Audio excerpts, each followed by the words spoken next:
నిన్న మాజీ శాసనసభ్యులు సతీష్ కుమార్ మాట్లాడిన మాటలను తీవ్రంగా ఖండించిన ఓయూజేఏసీ వైస్ చైర్మన్ కాంగ్రెస్ నాయకులు గంపల శ్రీనివాస్ అక్కన్నపేటలో ఏర్పాటు చేసిన విలేకరుల సమావేశంలో గంపల శ్రీను మాట్లాడుతూ రైతులకు బేడీలు వేసిన చరిత్ర మీది అని అన్నారు. మంత్రి పొన్నం ప్రభాకర్పై అవాస్తవాలు మాట్లాడటం సరికాదని అన్నారు. ప్రజాపాలనలో రైతు రాజ్యం మాదని అన్నారు.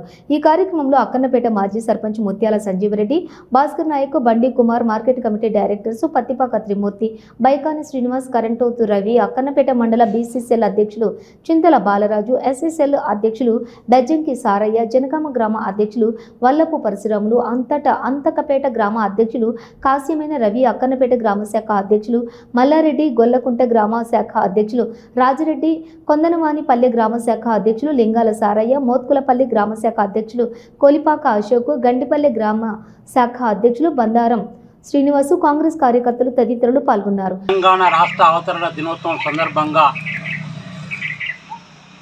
రాష్ట్ర ప్రజలు ఏ ఆకాంక్షతోనైతే తెలంగాణ రాష్ట్రం ఆవిర్భవించిందో ఆ ఆకాంక్షలకు అనుగుణంగా ప్రజలకు అనుకూలంగా ప్రజాపాలన చేస్తున్నటువంటి కాంగ్రెస్ ప్రభుత్వాన్ని, ముఖ్యంగా ఇక్కడ వెనుకబడేయబడినటువంటి ప్రాంతంగా చెప్పుకోబడినటువంటి హుస్నాబాద్ నియోజకవర్గాన్ని 60 సంవత్సరాల పాటు అభివృద్ధికి దూరం చేసినటువంటి ఈ ప్రజానాయకులను వెనుకకు నెట్టేసి ఒక ఉద్యమ నాయకుడు, తెలంగాణ జాతిపిత అని గర్వంగా చెప్పుకోబడ్డటువంటి బీసీ బిడ్డ అయినటువంటి రాష్ట్ర రవాణా మరియు బీసీ సంక్షేమ శాఖ మంత్రులు గౌరవనీయులు శ్రీ పొన్నం ప్రభాకర్ గారి మీద నిన్న మాజీ శాసనసభ్యులైనటువంటి శ్రీ ఉడతల సతీష్ బాబు గారు మాట్లాడినటువంటి మాటలను మేము తీవ్రంగా ఖండిస్తున్నాం. ఎందుకంటే మీరు తెలంగాణ ఆకాంక్షను ముందర పెట్టుకొని కూర్చొని గుర్రాలు మలిపించినట్టు ప్రజలను ముందుకు నడిపి ప్రజల యొక్క సెంటిమెంటును వాడుకొని నిజంగానే ఆ సెంటిమెంటును మీరు పట్టుకొని ప్రజలకు ఒక ఇంజెక్ట్ చేసి మేమే తెలంగాణ తీసుకొచ్చాము, మా ఆధ్వర్యంలో తెలంగాణ వచ్చిందన్నట్టుగా ఇక్కడ పార్టీని ఏర్పాటు చేసి మీరు ఒక మాట మీ నాయకుడు అన్నాడు, తెలంగాణ వచ్చిన తర్వాత నేను కాంగ్రెస్ పార్టీలో విలీనం చేస్తాననేటువంటిది పత్రికాముఖంగా చెప్పినటువంటి సందర్భాలు ఉన్నాయి. అటువంటి ఒక సందర్భాన్ని పక్కకు పెట్టి రాజకీయ పార్టీగా రూపాంతరం చెంది 10 సంవత్సరాల పాటు ఒక సాంస్కృతిక విధ్వంసం, ఒక ప్రజా విధ్వంసం, సామాజిక విధ్వంసం, నిరుద్యోగ విధ్వంసం చేసినటువంటి సందర్భాలు ఈ తెలంగాణ రాష్ట్రంలో ఉన్నవి. ఇప్పటికీ కూడా తేరుకోలేకపోతుంది తెలంగాణ రాష్ట్రం.